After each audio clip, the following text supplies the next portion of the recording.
नमस्कार, मैं हूं अभय शुक्ला और आप देख रहे हैं केकेडी न्यूज। वक्त हो चला है रिपोर्टर्स रिपोर्ट का। पहली खबर उन्नाव से है, जहां आज बिना किसी राजनीतिक माहौल के शिवसेना युवा शाखा के महासचिव युवा नेता कार्यकर्ताओं के साथ अचानक ट्रेन से उन्नाव पहुंच गए, जहां उन्होंने व्यक्तिगत मित्रों और पार्टी कार्यकर्ताओं ने उनका जोरदार स्वागत किया। अचानक यूपी की यात्रा पर उन्नाव पहुंचे युवा सेना के जनरल सेक्रेटरी ने कहा कि रामलला के दर्शन के लिए युवा सेना के प्रमुख, महाराष्ट्र के मंत्री, शिवसेना के प्रमुख उद्धव ठाकरे के पुत्र आदित्य ठाकरे 1-2 दिनों में आने वाले हैं। युवा सेना प्रमुख आदित्य साहब ठाकरे रामलला के दर्शन को आना चाहते हैं। राज्यसभा चुनाव के चलते नहीं आ पा रहे थे। 15 को वो आएंगे। इसी को लेकर हम लोग तैयारियों के सिलसिले में आए हैं। नहीं है, व्यक्तिगत है। आदित्य साहब हमारे जो नेता है आदित्य साहब ठाकरे, वो कई दिन से रामलला का दर्शन लेना चाहते थे। 10 तारीख को आना चाहते थे, लेकिन मुंबई में जो राज्यसभा का इलेक्शन था उसमें वोटिंग था सब आमदार लोगों का, इसके लिए वो आ नहीं पाए। तो आने वाले 15 तारीख को यहाँ पे आने वाले हैं, तो उसकी तैयारी करने के लिए हम यहाँ पे आए हैं। अगली खबर रीवा से है, जहां जमीन संबंधी विवादों में एक और अजीबोगरीब मामला सामने आया है। ये समय चर्चा का विषय है, जहां एक वृद्ध को पीएम आवास दिलाने के नाम पर उसी करोड़ों की पुश्तैनी भूमि भूमाफियाओं ने अपने नाम रजिस्ट्री करवा ली। अब बुजुर्ग अपने ही भूमि को पाने के लिए प्रार्थी और उसके बेटे प्रशासनिक अधिकारियों के चक्कर लगा रहे हैं। बताया जा रहा है कि प्रार्थी की भूमि को वन विभाग ने सागौन का पेड़ लगाने के लिए आरक्षित किया था, जिसमें वन विभाग ने सैकड़ों सागौन के पेड़ लगवाए थे। इन पेड़ों को जब भूमाफियाओं ने काटना शुरू किया, तब मामले का खुलासा हुआ। अब इस पूरे मामले को लेकर फरियादी ने कलेक्टर सहित विभिन्न विभागों में शिकायत की है। माँ पतिराम बैठ रहे, जबरदस्ती दस्तखत लगवा लिए। अल्लाह जाके कहीं दवाई कराओ और जाके वहाँ दस्तखत लगवा ली। मैं तो इतना घूम चुका हूँ, इतना चक्कर काट चुका हूँ कि अब मैं कुछ कह नहीं सकता हूँ। कहीं से हमें रिप्लाई नहीं मिल रही है और ना ही हमें कहीं से आश्वासन मिल रहा है कि हमारी गुड़ थाना से सहायता मिले, कि गुड़ थाना से हमें कोई अवेलेबल करे कि नहीं मैं आपके साथ में हूँ। और एसपी ऑफिस में मैं 3 बार आवेदन दे चुका, वन विभाग में भी मैंने आवेदन दे चुका, आईजी के यहाँ आवेदन दे चुका, कलेक्टर के यहाँ आवेदन दे चुका, लेकिन कोई सुनवाई कहीं से नहीं। रुक करेंगे अगली खबर की ओर। अगली खबर है चित्रकूट से, जहां पुलिस अधीक्षक के निर्देशन में अपराधियों की धरपकड़ के लिए चलाए जा रहे ऑपरेशन क्लीन के क्रम में अपर पुलिस अधीक्षक और क्षेत्राधिकारी के नेतृत्व में एसओजी सर्विलांस और प्रभारी निरीक्षक थाना पहाड़ी की संयुक्त टीम ने हत्या के 2 अभियुक्तों को गिरफ्तार कर लिया। आरोपियों के कब्जे से आला कत्ल, 315 बोर का तमंचा और 2 जिंदा कारतूस भी बरामद किए गए। गिरफ्तार शुदा अभियुक्त ने पूछताछ में बताया कि उसकी मृतक से मुकदमेबाजी होने के कारण अंदरूनी रंजिश रहती थी, जिस कारण से उन्होंने मृतक की हत्या की।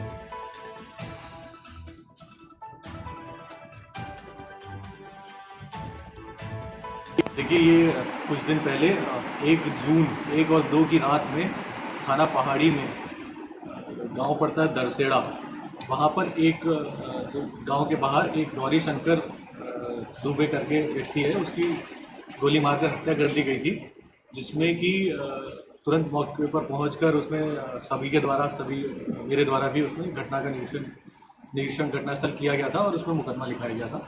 मुकदमा लिखाने के बाद जो है इसमें 2 टीमें बनाई गई थी, एक एसएचओ पहाड़ी के अंडर और एक सर्विलांस प्रभारी, हमारे सर्विलांस प्रभारी MP त्रिपाठी, इनके अंडर में दोनों टीमें लगी हुई थी, जिसमें कि हमें सफलता हासिल हुई है। इसमें जो मेन मारने वाला है उसका नाम है मुन्ना केवट और इसके साथ में इसका एक भतीजा है, जो कि अभी जिसके लिए हम लोग अभी प्रयासरत हैं, वो भी पकड़ा नहीं गया है। और इन दोनों को सुपारी दी थी। अगली खबर है कासगंज से, जहां पटियाली विधानसभा क्षेत्र के कस्बा गंज डुंडुवारा के रेलवे रोड पर दुर्गा मंदिर के परशुराम मंदिर हॉल में भाजपाइयों ने उत्तर प्रदेश के महिला कल्याण और बाल विकास मंत्री का जोरदार स्वागत किया। वहीं राज्य मंत्री ने केंद्र में भारतीय जनता पार्टी के 8 वर्ष पूर्ण होने पर भाजपा सरकार की उपलब्धियों को गिनाया। पटियाली में हो रहे राजकीय इंटर कॉलेज के निर्माण का निरीक्षण करने जा रही राज्य मंत्री का स्वागत नगर के भाजपा कार्यकर्ताओं ने किया। राज्य मंत्री ने भगवान परशुराम की मूर्ति पर माला अर्पण की। वहीं नगर पालिका अध्यक्ष ने उन्हें भगवत गीता भी भेंट की। हमें तो कासगंज के लिए भेजा गया था कि आप वहां जाएं और पूरा जिला दिया गया था कि जिसमें जिले में जो कमियां हैं उनको पूरा करने के लिए आप जाएं। तो हम लोगों ने कल मुख्यालय में बैठक रखी और वहां जाकर जो जो कमियां थी, एक तो हमारी प्रमुख आज योजना जो चल रही नल से जल वाली गांव-गांव तक, उस पर हम लोगों ने प्रकाश डाला। और यहाँ पर जब आए हैं तो यहाँ मंदिर हमें मिला, तो ये सब लोग मिल गए समाज के, इन्होंने बुला लिया तो हम यहाँ भी। अगली खबर कासगंज से है, जहां पटियाली विधानसभा क्षेत्र के थाना सिकंदरपुर वैश्य के ग्राम नगला में 4 जून को हुए भीषण अग्निकांड में 50 से 60 परिवार बेघर हो गए थे, जिसके चलते आए दिन किसी पार्टी के कार्यकर्ता या समाजसेवी पीड़ितों परिवार वाले लोगों को खाद्य सामग्री बांटी जा रही थी। इसी सिलसिले में आज हिंदू युवा वाहिनी कार्यकर्ताओं ने भी वहां पहुंचकर खाद्य सामग्री बांटी। वहीं आपको बता दें कि हिंदू युवा वाहिनी के जिला अध्यक्ष के नेतृत्व में जिला संगठन महामंत्री, जिला मंत्री और नगर अध्यक्ष के अपने कार्यकर्ताओं के सहित नगला पटे जाकर अग्नि पीड़ित लोगों का हालचाल जाना, साथ ही उनको खाद्य सामग्री उपलब्ध कराई और गांव में भ्रमण कर लोगों की समस्याएं भी सुनी। अगली खबर कासगंज से है, जहां भारतीय जनता पार्टी के जिला कार्यालय पर चिकित्सा सेवा सम्मान कार्यक्रम आयोजित किया गया, जिसमें कोविड-19 के समय काम करने वाले चिकित्सकों, स्टाफ, नर्स, वार्ड बॉय समेत अन्य चिकित्सा कर्मियों को चिकित्सा सेवा सम्मान से सम्मानित किया गया। चिकित्सा सेवा सम्मान के तहत प्रशस्ति पत्र और पटका पहनाकर सम्मानित भी किया गया। कार्यक्रम का शुभारंभ मां सरस्वती के सामने दीप प्रज्वलित और पुष्प अर्पण कर किया गया। इस कार्यक्रम में मुख्य अतिथि के तौर पर सदर विधायक और विशिष्ट अतिथि सीएमओ, डिप्टी सीएमओ मौजूद रहे।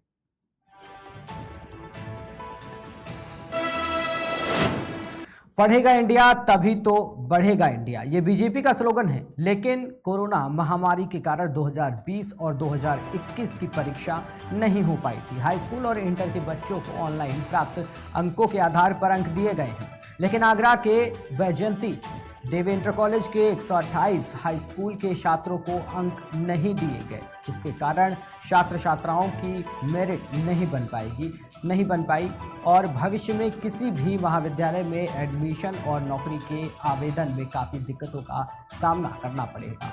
कोशिश फाउंडेशन के अध्यक्ष और इंटर कॉलेज के छात्र छात्राओं ने जिला अधिकारी कार्यालय पर हस्ताक्षर कैंपेन चलाकर अपना विरोध प्रदर्शन किया और जिलाधिकारी को ज्ञापन देकर मुख्यमंत्री योगी आदित्यनाथ से आग्रह की कि सभी बच्चों के भविष्य को ध्यान में रखते हुए उनकी समस्या का निवारण किया जाए।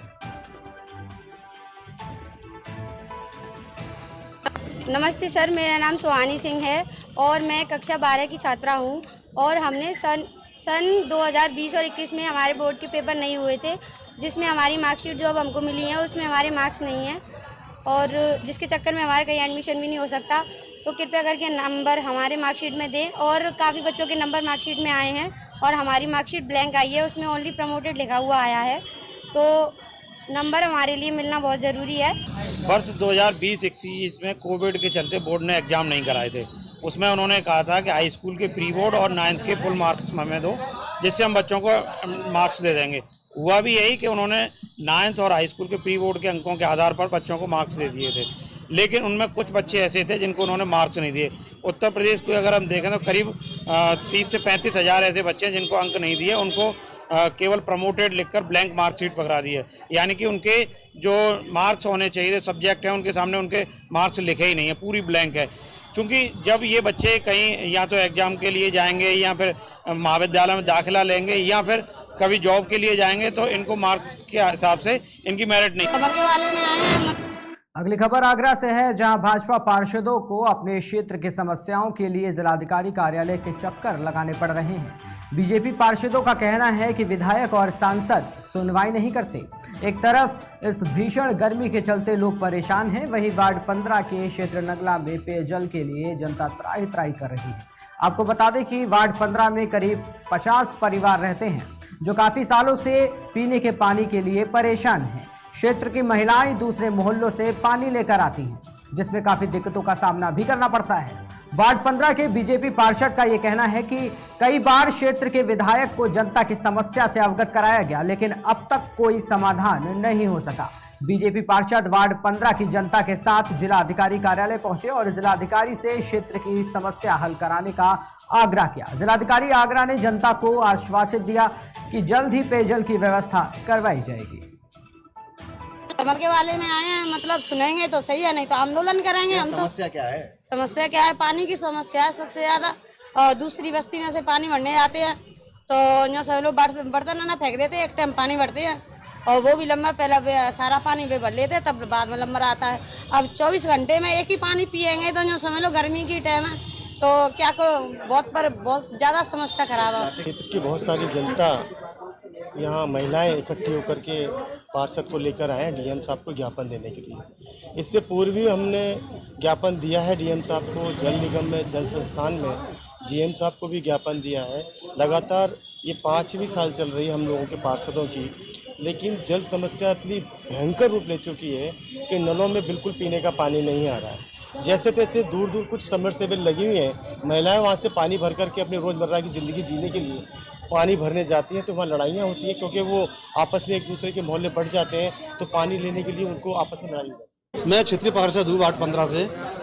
कल मेरे पास लगभग 30-40 महिलाएं क्षेत्र से आई और पहले से ही मुझे अवगत है कि क्षेत्र में पानी की समस्या है। जब कल मेरे पास महिलाएं इकट्ठी होकर आई तो मैंने इनको आश्वासन दिया कि कल डीएम साहब के पास चलेंगे, शायद समस्या का हल हो जाए। क्योंकि शायद मैंने इसलिए लगाई है कि इससे पहले नगर निगम को जिला अधिकारी जल विभाग के अधिकारियों को सबको पहले अवगत कराया, लेकिन आज तक समस्या का समाधान नहीं हो पाया है। ना तो आज तक 5 सालों को हेडपंप लगाई गई पार्षदों के माध्यम से, ना कोई रिबोरिंग हुई और हर बार इसकी डीपीआर बन जाती है पाइपलाइन की, वो भी नहीं बिछ पाई। समस्या तो है क्षेत्र में, इसी के समाधान के लिए हम माननीय जिलाधिकारी के पास आए थे समस्या का समाधान के लिए। अगली खबर कन्नौज से है, जहां बजरिया शिखाना मोहल्ला से बीते गुरुवार के दिन एक साथ 3 बच्चे लापता हो गए थे। बच्चों के लापता होने पर परिजनों समेत मोहल्ले वासियों में हड़कंप मच गया था। सभी गुमशुदा बच्चों की खोजबीन में जुटे हुए थे। साथ ही मामले की सूचना कोतवाली पुलिस को भी दी गई थी। शनिवार को लापता हुए बच्चों ने पानीपत से फोन कर परिजनों को पानीपत में होने की बात बताई, जिस पर परिजनों ने कोतवाली पुलिस को घटनाक्रम से अवगत कराया। कोतवाली पुलिस ने पानीपत जीआरपी से संपर्क किया, जिस पर जीआरपी ने बच्चों को ट्रेन में बैठाकर अलीगढ़ जीआरपी थाने पहुंचाया। सदर कोतवाली पुलिस बच्चों के परिजनों को लेकर अलीगढ़ के लिए रवाना हुई। कोतवाल ने मिठाई बांटकर बच्चों को माला पहनाई, साथ ही चौकी प्रभारी को बधाई के साथ ही उनके माता पिता को ध्यान रखने की हिदायत दी।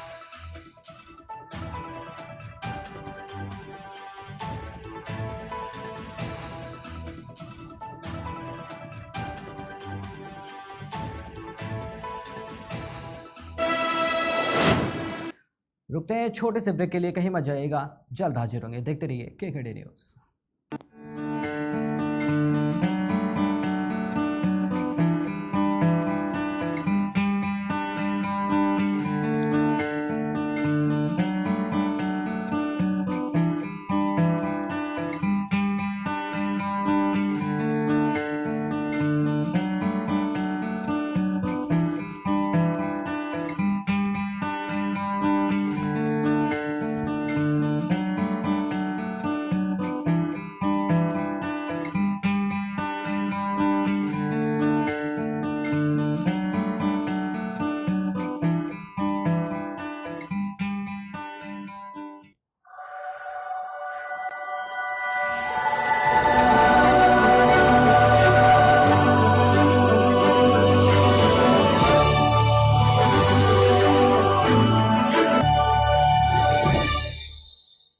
Welcome to the capital city of Uttar Pradesh, Lucknow. Delhi, Mumbai और इन्हीं दूसरी मेट्रो सिटीज की तरह आज जो शहर डेवलपमेंट की ओर बहुत ही तेजी से लगातार आगे बढ़ रहा है, वो शहर है अपना शान अवध लखनऊ। और लखनऊ की खासियत भी है कि ये सारे शहरों से हटकर बरसों से अपनी एक अलग पहचान रखता है और जाना जाता है अपनी एक अलग लाइफस्टाइल, इंफ्रास्ट्रक्चर और आर्किटेक्चर के लिए। और आज की इस तेज रफ्तार जिंदगी में जो जगह सबसे ज्यादा रहने लायक सुकून देती है और हेल्दी एटमॉस्फेयर भी, वो जगह है लखनऊ की, जहां हर कोई ख्वाहिश रखता है एक छोटा सा आशियां बसाने की। आपकी इसी ख्वाहिश और लाइफस्टाइल का ख्याल रखते हुए Vikas Vihar developers and constructions private limited लेकर आए हैं लखनऊ का सबसे आकर्षक प्रोजेक्ट।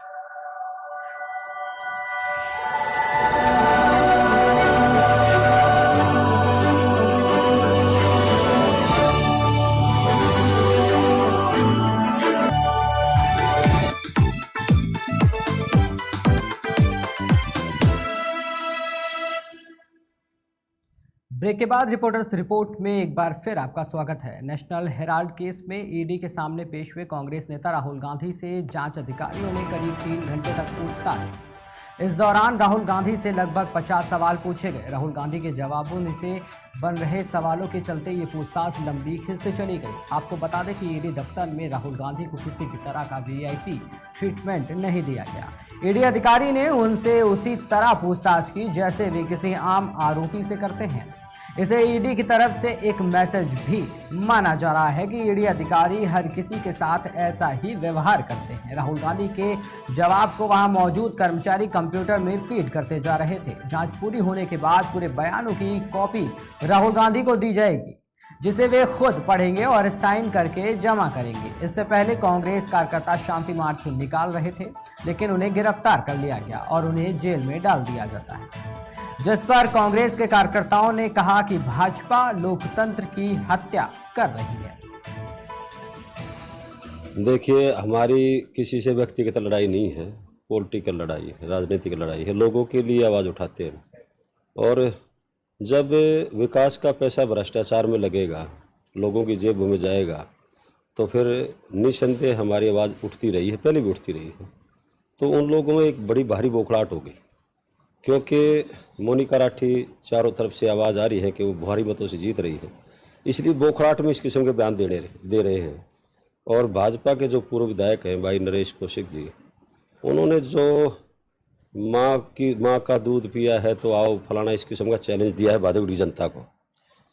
तो ये जनता को चैलेंज दे रहे हो बौखलाहट में आकर के।